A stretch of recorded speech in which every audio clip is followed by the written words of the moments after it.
দাম্পত্য জীবনে সুখী হওয়ার একটাই টেকনিক, স্ত্রীকে সংসারের ছোটখাটো বিষয়ে সিদ্ধান্ত নেওয়ার স্বাধীনতা দিতে হবে। যেমন কোন গাড়িটা কেনা উচিত, বাসা কোথায় ভাড়া নেওয়া উচিত, অথবা সন্তানকে কোন স্কুলে ভর্তি করতে হবে, বাজার কখন করা উচিত, কখন কি খাওয়া উচিত, কি রান্না হওয়া উচিত, বা পাড়া প্রতিবেশী আত্মীয় স্বজন কে বাসায় কখন আসবে।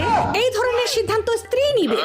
আপনি স্বামী হিসেবে সমর্থন জানাবেন, আর আপনি সব বড় বড় বিষয়ে সিদ্ধান্ত নিবেন। যেমন আমেরিকার সাথে ইরানের যুদ্ধে কি সমস্যা হতে পারে, বর্তমান ভারতের ক্রিকেট টিমে কোন দলকে রাখা উচিত, কাকে বাদ দেওয়া উচিত, নাসা স্পেসএক্স এর সাথে কিভাবে সম্পর্ক মেইনটেইন করবে, এই সম্পর্কে কার কি ক্ষতি হতে পারে, অথবা বাংলাদেশের যে কূটনৈতিক সম্পর্ক আছে বহির্বিশ্বের সাথে সেটা বর্তমানে কতটা ভালো আছে, পূর্বে কতটা ভালো ছিল। এই ধরনের বড় বড় বিষয় আপনি সিদ্ধান্ত নিবেন, আপনার স্ত্রী আপনাকে সমর্থন জানাবে। এভাবেই সংসারে সবসময় শান্তি বজায় থাকবে।